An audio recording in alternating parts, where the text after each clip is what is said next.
Dia masih punya angan-angan untuk belajar baca. Tapi di sini sudah selesai. Apa? Sebelum mata pelajaran dimulai, 10 menit dia membaca. Ini solusi. Nah, tapi kita tidak sadar ada apa. Makanya silakan ceritakan apa yang menjadi persoalan di madrasah. Yang penting ada identifikasi, ada persoalan, kemudian ada refleksi. Nah, ketika di madrasah sudah diceritakan apa adanya, nanti akan kelihatan, oh ini loh KWU-nya. Dua disampaikan KWU dari cerita tadi, dua KWU. Apa yang sudah dilakukan oleh kepala madrasah itu sudah KWU sudah. Sehingga ini bisa ditulis. Terjadinya dikotomi antara mata pelajaran umum dan agama di atas Miftah Lulu Gunung Nangis Tekrek memunculkan satu statement negatif bagi masyarakat sekitar. Kepala madrasah mencoba untuk melakukan satu, memotivasi siswa sebelum pembelajaran. Ini solusi sudah. Kita sadar sampai solusi ini. Baik, kelompok berikutnya ini cari cara mencari dari cara kesampian nyari kompetensi KWU itu loh maksudnya. Makanya esok cerita TV gitu. Oke. Nah, duha bersama. Berdesa terlambat. Penggunaan bahasa itu penting. Karena ketika panjenengan macam anak-anak setelah bel masuk sholat duha bersama-sama. Tidak ada penjelasan sholat duha bersama bagi anak-anak yang terlambat, kecuali ada bahasa anak-anak yang terlambat untuk memberikan efek jerah kepada anak-anak. Sholat duha bersama bagi yang terlambat. Tapi kalau sholat duha bersama-sama berarti yang tidak terlambat juga ikut, tidak ada yang terlambat ikut sholat duha.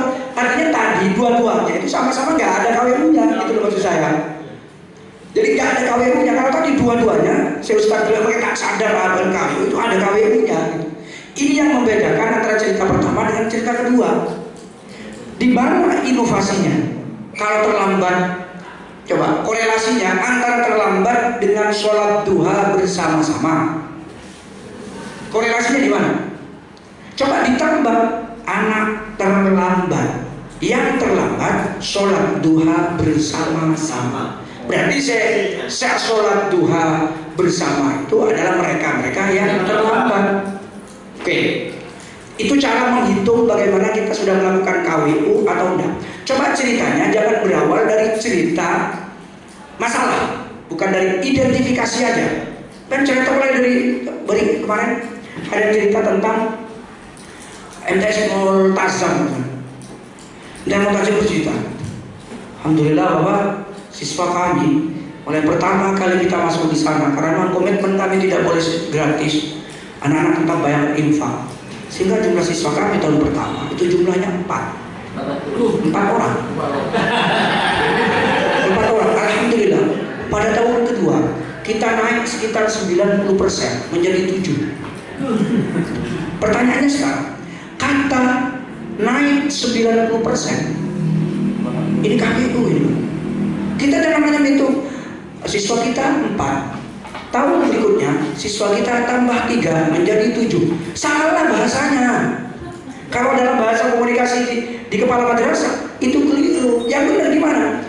Siswa alhamdulillah ada peningkatan 90% yang semoga 4 yang semula 4 orang menjadi 9 orang. Yang menjadi nilai poin 90%. Meningkat anggaran kami dari 200 rupiah meningkat 100% menjadi 400 rupiah. Tetap 100%. Coba hitungan ekonomi itu seperti itu. Apa tidak menarik dengan bahasa seperti itu? Sampai pesimis. Berapa murid itu? 2 Pak. Tahun berikutnya, aduh nih Pak 4 tambah 2. Padahal 100% itu naik. Coba ketika dilihat dari sisi evaluasi di madrasah, panjenengan sebagai kepala madrasah dia anggap sukses karena nilai tambahnya 100%. Bener.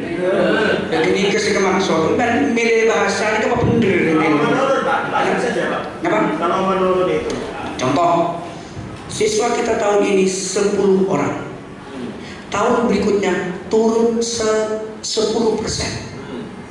menjadi 9 orang. Tapi kan turunnya hanya 10%. Sampai tak? Alhamdulillah Pak, dan kula murid sama orang bikin aja Pak. Kini tahun berikutnya Pak turun, jadi sama Pak. Kan bi, caranya ngucap. Sehat tidak Pak, ampun 10 orang. Tapi alhamdulillah, punya abdi namun turun 10%. Saya lihat sebelah Pak, saya turun 100% Pak, dari 1000 udah 500. Itu jauh lebih berhasil panjenengan daripada yang 1000 turun kali 500. Ya, logika berpikir harus seperti itu. Itulah semangat KWU. Cara berpikirnya harus berpikir kreatif. Pada tangin bakun debat, mau ditulis telur, anggap kebutuhan 90%, 10% kan itu kiai dari 4. Di kurang dulu, magian. Beda konteksnya ketika panjenengan jumlah nomor ke 40, pas ke 40 telur, beda hitungannya kan? Beda hitungannya, bisa saja dia hanya sekitar 0, sekian persen. Itu cara berpikir kita, itu cara berpikir kewirausahaan. Paling penting, substansi kewirausahaan itu ada pada dada kita masing-masing.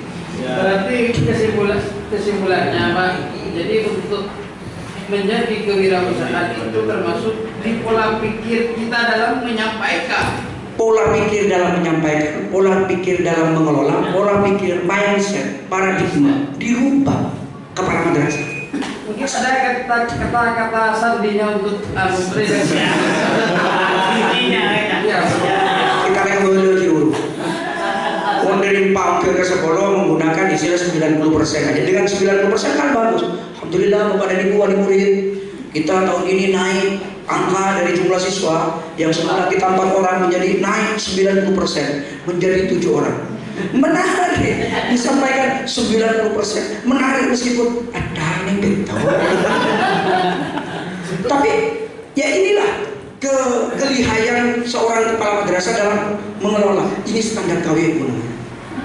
Alhamdulillah Pak, dan 10 tahun ada kentong pun murid tempat semakin ke betul tak syukur dengan kelola madrasah itu dengan standar KWU, maka panjenengan akan bisa menjadikan madrasah itu selalu senyum Bapak dan Ibu gurunya. Siswa akan selalu senyum dengan apa yang menjadi program prioritas panjenengan. Tidak ada yang sudah seperti tadi dikotomi antara mata pelajaran umum dan agama. Saya ngasih motivasi Pak, itu solusi sudah selesai. Karena betul berarti. Tapi boleh murid punya 200. Alhamdulillah Pak, makin murid dulu 200. Ongke Pak situ 200 itu berapa persen? Naik sekian, tak bisa aku menangkan diri Pak betul. Dari sisi logika berpikir KWU, dari sisi berpikir logika bahasa ketika dicantumkan dalam program KWU, program manajerial dan program supervisi. Contoh, saya punya guru 100, di supervisi 100. Ada 3 orang yang tidak bisa mengajar. 100 ekor angin telur, berapa persen? Berarti sekitar 90 peto. Lalu 97 orang sukses dalam supervisi. Sampeyan ngagungin guru 6. Saya tak sukses di supervisi telur. Berapa? 100% kan? Saya, siswa saya, guru saya di supervisi ada 3. Ada 50% yang belum kompeten menangani bulan pada sampean. Padahal jumlahnya pada telur jumlahnya. Saya tak kompeten pada telur, tapi ketika dilihat dari sisi kompetensi, maka saya kejuna panjenengan sekun 6 guru telur saya kompeten nikah. Itu jeblok nilainya, coba cek di akreditasi, coba cek ketika ikut kegiatan-kegiatan lomba. Itu yang dilihat mesti. Bahasa-bahasa seperti itu, itulah bahasa kompetensi kepala madrasah menolak lomba. Itu bahasa seperti itu. Mana sampeyan ketika nyabut tulisan masa selalu optimis. Optimisme itu ada. 4 kita optimis banget dulu dari itu. Tahun datang unggul ke situ, unggul berapa persen dari? Apa boleh unggul sampai ke itu? Naik 100%. Jadi berapa? 14. Penting kibi madrasah ini silakan oleh Pak Bolo. Kuning 14 orang 100%. Tapi kan jelas prestasinya. Nah, ini contoh-contoh KWU yang menurut Bang kita dulu panjenengan tidak sadar bahwa panjenengan sebenarnya sudah memiliki karakteristik KWU. Saya kira itu, dan dulu rapat kedua saya pasrahkan ke Fasda karena beliau Fasda nikah nanti yang akan mendampingi panjenengan ketika on. Apa yang akan dilakukan di on? lakukan apa yang kami jelaskan kemarin, cari persoalan seperti ini, akan tahu gampang. Awaan ibu lamun tak dipaham, mun telo kali tak dipaham berarti kan saya semoga Allah meridhai langkah kita bersama dan kita dicatat sebagai amal baik. Assalamualaikum warahmatullahi wabarakatuh.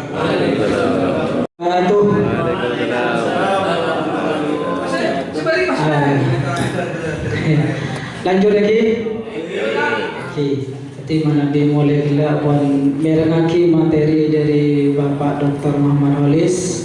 Semakin kita tinggal refleksi saja pas laftarin nikah saya sekejaki karena ini kegiatan tiga atau terakhir untuk kegiatan yang ketiga ini. Setelah ini kita on nikah, on job learning, kita praktek di lembaga masing-masing lagi. Karena panjenengan satu nikah kompetensi yang dipilih kewirausahaan, maka nanti panjenengan harus praktek kewirausahaan di madrasah masing-masing. Siap lagi? Siap? Alhamdulillah. Baik, karena kemarin serang Pak Herudin, kemarin fasedanya Pak Herudin sudah dibagikan LK 2.1. Eki, Lastare. LK 2.1 Lastare. Lastare dibagikan saja.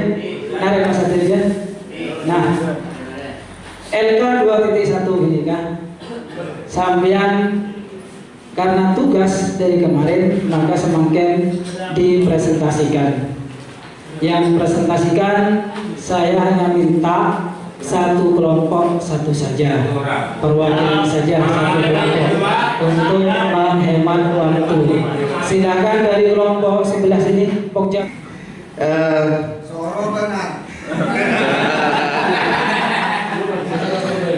Saya Kepala ITS Utalamin.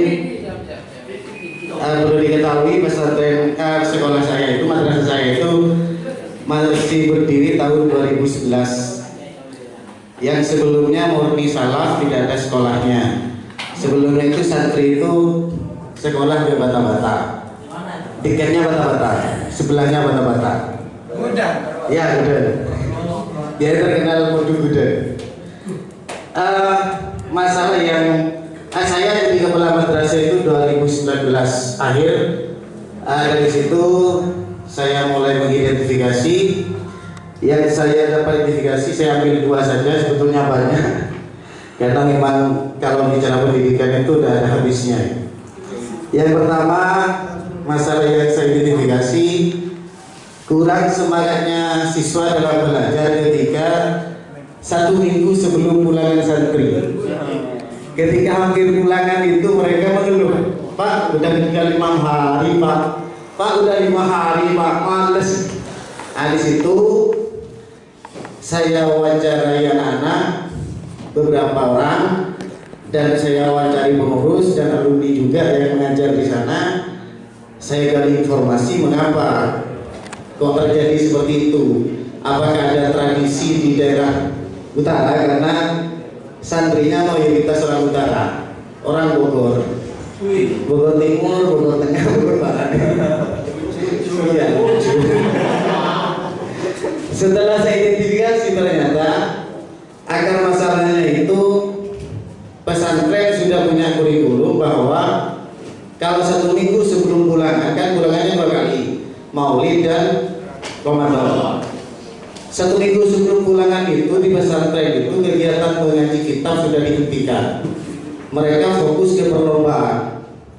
Jadi dari sore sampai malam itu isi lomba terus.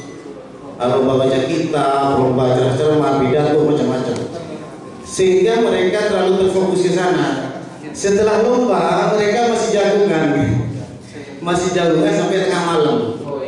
Habis subuh ada dari tahajud itu baru program biasa dari tahajud terus subuh berjemaah zikir dan ngaji Quran. Saya itu masuk sekolah. Di sekolah itu anak ada yang ngantuk lah, ada yang macam-macam, baik yang putra atau yang putri. Ada di situ saya menyampaikan di rapat Dewan Guru. Kebetulan di madrasah kami rapat bulanan itu sudah biasa. Di situ kita eksplor masalah-masalah yang terjadi.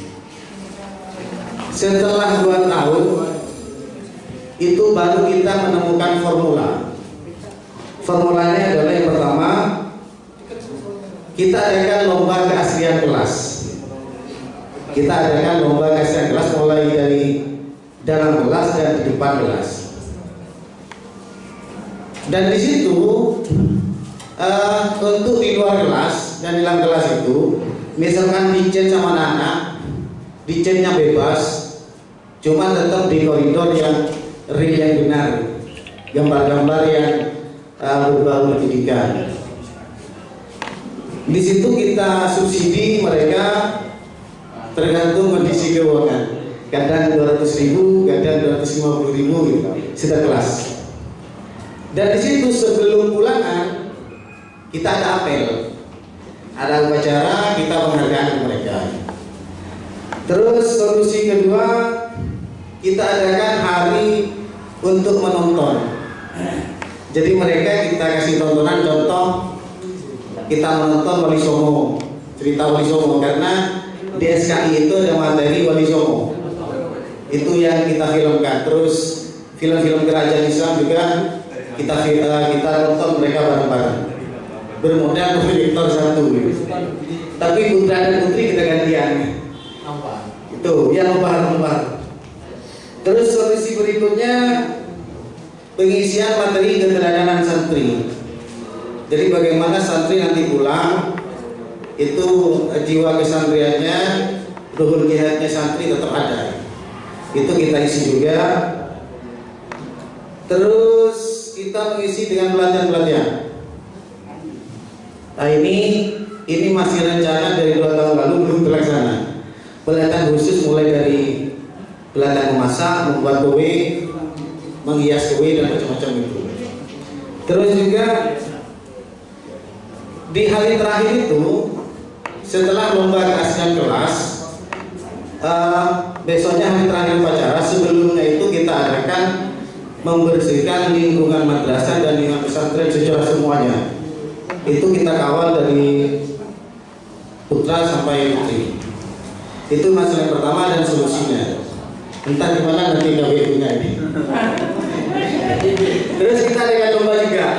Kita adakan lomba juga di selain lomba keaslian kelas itu, lomba macam-macam tergantung kesepakatan guru-guru. Tiap tahun bisa berubah. Masalah yang kedua itu pada bulan puasa. Kita itu dulu mengadakan pondok Ramadan tidak pernah sukses. Kita mengadakan pondok Ramadan tidak pernah sukses kalau itu digawe oleh madrasah. Karena anak-anak pesantren dan madrasah programnya beda. Sedangkan pesantren itu dari buka puasa sampai pagi, sampai subuh kan, lebih subuh. Paginya meskipun kita mulai jam 8 itu gagal. Sekali gagal, siswa sedikit yang hadir dan tidak maksimal. Sehingga dari situ kita berembuk dengan pengurus pesantren dan kita ajukan ke pengasuh. Pada saat bulan Ramadan itu kita berkolaborasi dengan pesantren. Madrasah itu hanya memfasilitasi saja. Kita mendatangkan materi khusus kitab-kitab klasik yang tidak diajarkan selain bulan Ramadan. Jadi kitab-kitab baru, karena sekarang banyak kitab-kitab berbasis PDF itu, jadi bisa kita print dan fotokopi. Di situ kita jual ke santri secara satu paket. Dan di situ yang ngajar juga bukan guru yang setiap hari. Kita menggunakan, kalau di sekolah saya itu banyak lora-lora yang alim, jadi pakai lora-lora itu. Jadi lora yang ngajar, yang tidak mengajar di madrasah, dan kitabnya juga baru, sehingga anak-anak tertarik dan mereka itu sungkan untuk tidak hadir, merasa iman. Sehingga di situ pesantren menyesuaikan dengan program malamnya. Biasanya malam barusan itu sampai jam 11, jam 10 selesai.